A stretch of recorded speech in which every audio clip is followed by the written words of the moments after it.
Hello guys, welcome to another video of Reinaldo Chess Lesson. I bring this game for you today because this game is going to demonstrate you how you need to play in order to create the necessarily unbalance in order to be able to play to win. It's, kind of unavoidable takes on risks when we are pursuing this approach, but at the same time, remember that the game used to reward, be brave, the player that really is looking for create some interesting chess. Lesson. For today, we are going to cover one of the games played in the last edition of the Tata Steel tournament. This game was played between Magnus Carlsen and Anish Giri. I think it was in the round number 2 of the tournament. For this game, Magnus was playing with white pieces, and this game have as typically happen between them, because there is a rivalry between these two players. And also Magnus Carlsen recently, he set a new goal to try to get the 2,900 FIDE rating points, what is a huge goal. Well, even considering that he won this tournament without defeats, and he increased only close to 4 rating points. We may see more or less, how difficult it's going to be to achieve this goal for Magnus, but I am very sure that if somebody can do that, is the current world champion. So let's start with the game. By the way, Magnus opened with d4, and after this apparently possible Queen's Gambit, so far we have the Queen's Gambit decline set up. Magnus did this move, g3. So with g3, usually when white play knight f3 is because it used to be a sign that it's going to continue with g3, and this is known as the Catalan opening. As you should know, one of the seconds for Magnus Carlsen in his preparation for the match against Jan Nepomniachtchi, it was Daniil Dubov, and Daniil is probably one of the main specialists by playing the Catalan. By the way, there is a video highly recommended about Daniil Dubov playing the Catalan opening. It was a video that we recorded some time ago when we covered the World Cup competition. He was facing Vladimir Malakov. But in this game, clearly Magnus was using part of his preparation for the World Championship match. In that match, he managed to play one Catalan Open, and that game ends in a draw. But for this tournament, he was continuously using this. And after Bishop e7, Bishop g2, short castle, and short castle, this is a moment where Black have to take some important decisions, because in the game, Anish Giri took the pawn on c4. What it may look a little bit counterintuitive, remove the central pawn and activate the bishop along the big diagonal.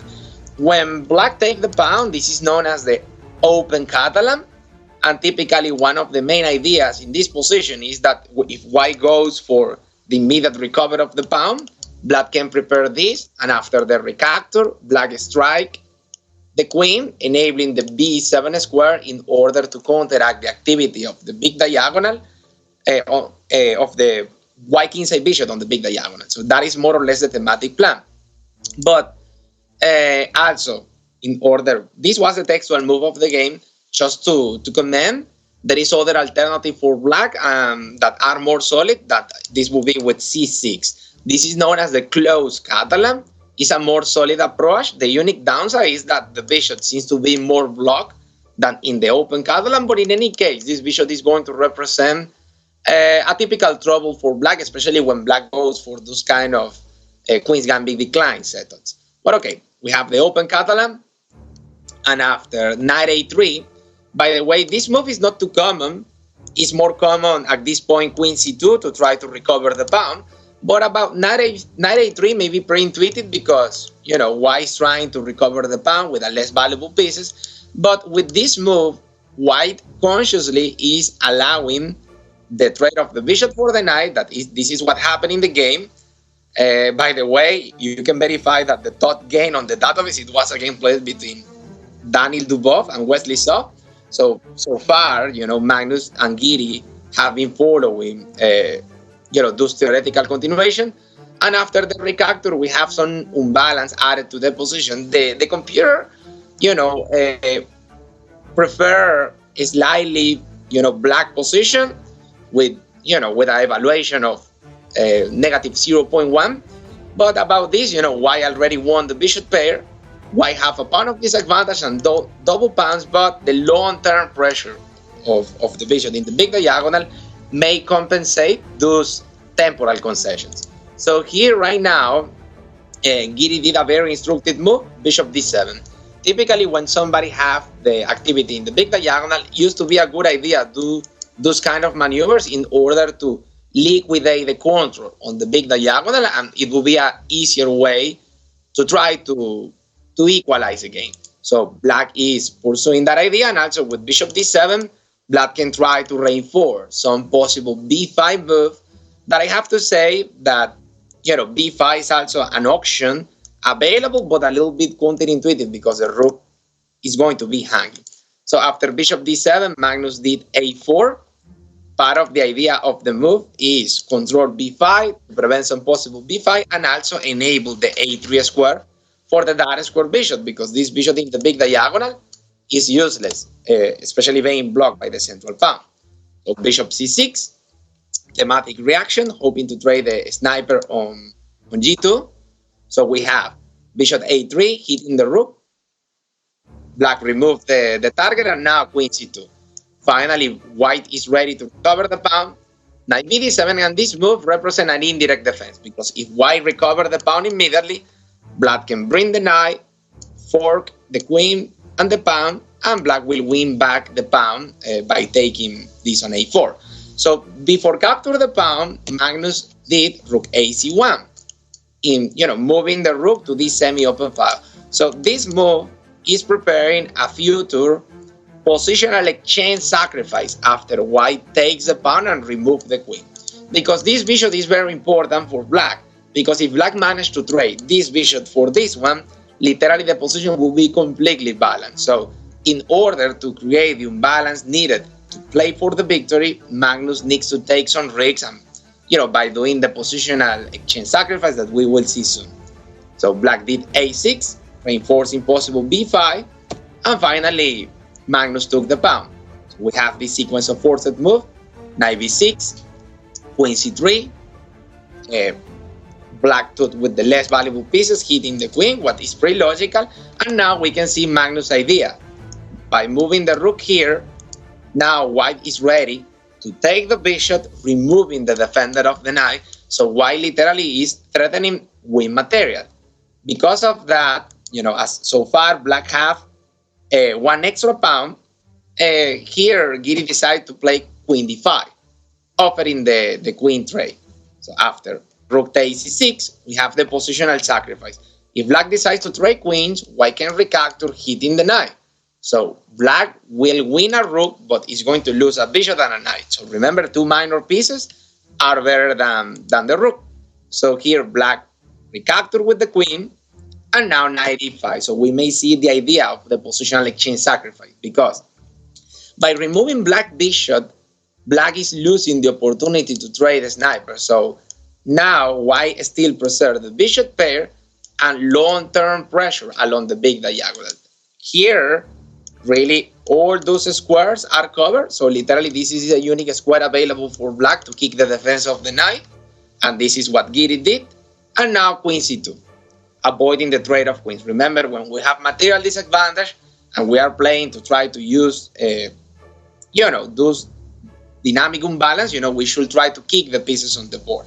So queen c2, also pressing c7, black did knight d5 to try to block the big diagonal and to protect the pawn on c7. But currently, this move is a big blunder according to the computer. The Stockfish is suggesting here knight b6 to try to block the b file and leaving the pawn hanging on b7. Normally, it's very natural have a very a materialistic instinct. If this bishop remove the pawn on b7, the bishop will be more active. And also remember that backward move used to be really hard to spot. The move that Giri did in the position is very logical, because he's avoiding the capture of the pawn and also avoiding the capture of the pawn on c7. But now the rook can join to the parry, attacking the queen and doing this kind of skewer. White will have a beautiful coordination. So this move, paradoxically, this move gives to White almost +3 of advantage, what is very, very impressive, especially being an exchange down. So notice, all the weird things that Magnus have to do to follow this philosophy of play for the victory, trying to accomplish the goal of the 1900. Here, first he played a Catalan opening, looking for long-term advantage. Secondly, he sacrificed a pawn. Later, he did a positional exchange sacrifice and, taking a lot of very accurate decisions by, avoiding the trade of queens, and all those details, may have a very big impact in the game. So rook b1, don't forget that the queen is bind to the defense, but the queen is a very back defender. Queen a5, unique square available to protect the knight, and now bishop takes d5. So another controversial move. Normally in the Catalan opening, this bishop used to be like the proud, of White's position. But by removing the knight in the center of the board, White is hoping to capture the pawn and add some pressure on c7, because the knight in the center of the board is also giving support to that pawn. If White managed to get the invasion of squares on b7 and c7, eventually with the activity along the 7th rank, there is a future possible intersection pawn in the other side. So notice that all those decisions about how to trade the minor pieces demands like some tactical and global visualization of the board, because all the activity that White is going to get on the queen side very soon may be transferred to the other flank by doing those transversal moves. For sure, everything depends about how Black react after this sequence of forced moves. So after the capture, this recapture is forced because the queen is bind to the defense of the knight. Don't forget that. So pawn takes, rook takes b7. So far we have finally, White took a pawn. It's still an exchange down, but this knight is misplaced in the edge of the board. This is a backward pawn, and Black have 3 pawn island versus 2. So far, Magnus have been taking care a lot, of positional considerations instead of the material, because of the complexity created in this point of the game. Giri did a big blunder, literally losing the game on the spot from this moment, because really the pressure on the backward pawn is very annoying, and also there is some, for example, if at some moment Black defend this, the knight can come here, hit the queen, possible checks, forking and winning the exchange back. Also, the queen may be trapped. Okay, there is one possible check on e1, but the king can go to g2.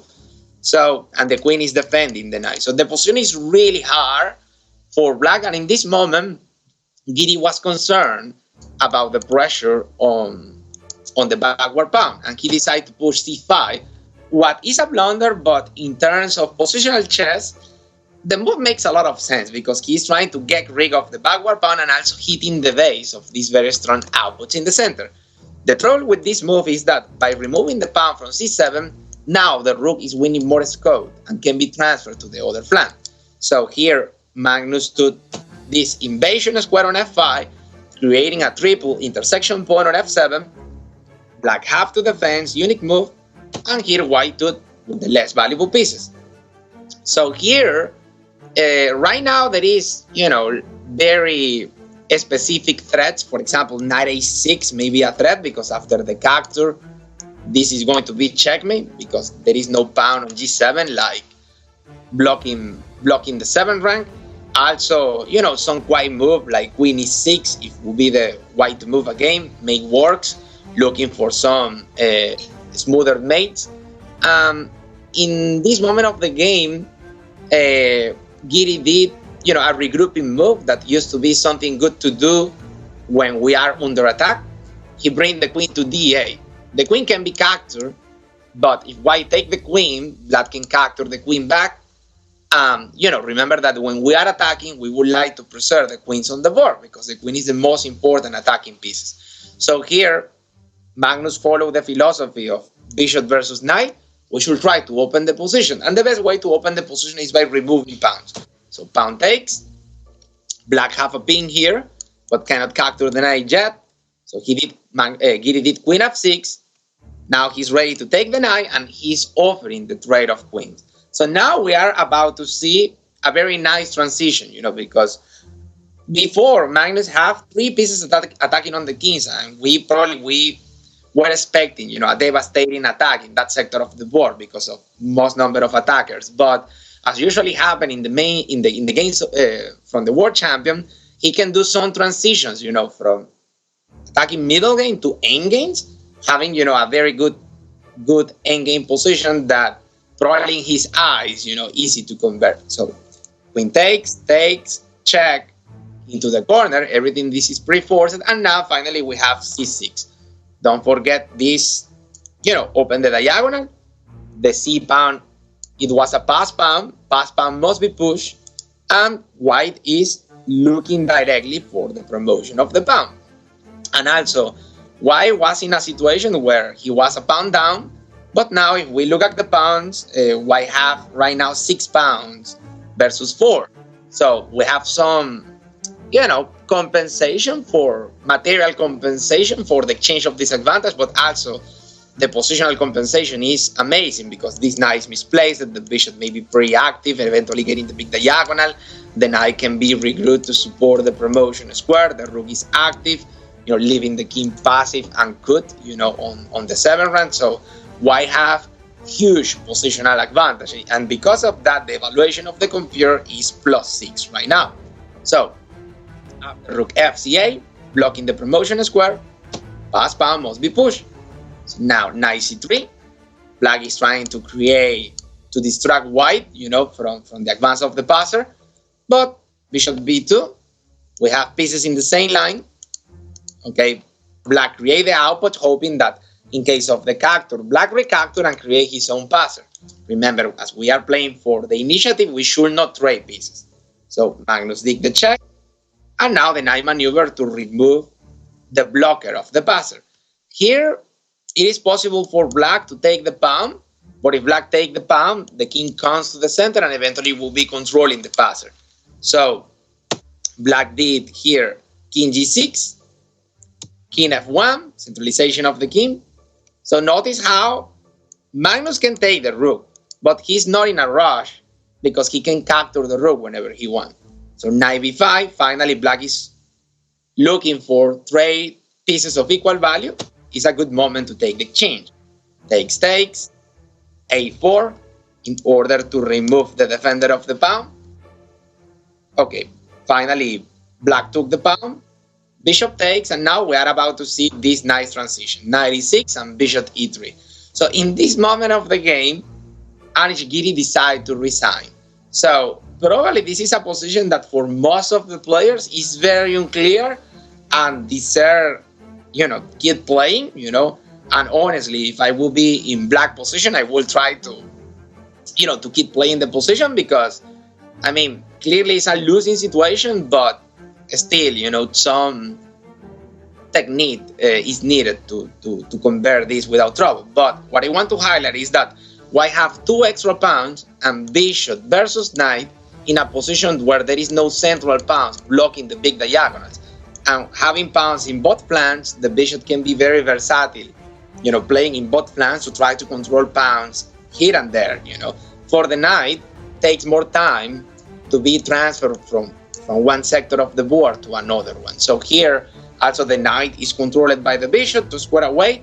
We have positional domination plus big material advantage represented by 2 extra pawns. So at this point, Giri decided that it was enough, and Magnus took the first point of that important tournament for him that he won. I think that it was probably the trophy number 8. I don't remember correctly, but maybe the trophy number 8 in this new edition of the Tata Steel tournament. Remember that this is one of the most important tournaments, during the year.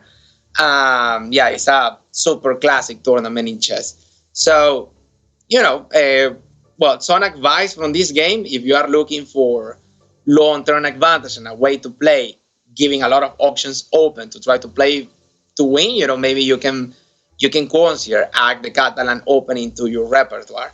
Also, how the plan that Giri did in the game by bishop d7 and bishop c6 to try to counteract the activity of the bishop on g2 was you know, a quite good plan that works like some model move, you know, to try to face this setup. So, well, guys, you know, about the game, I hope you enjoyed the analysis and comments. I'm going to let you in the description of the video the notation with some comments. Probably you can find this useful. Yeah, hope to see you soon in a new video. Thank you very much for all the support and for watching the video. See you soon. Bye.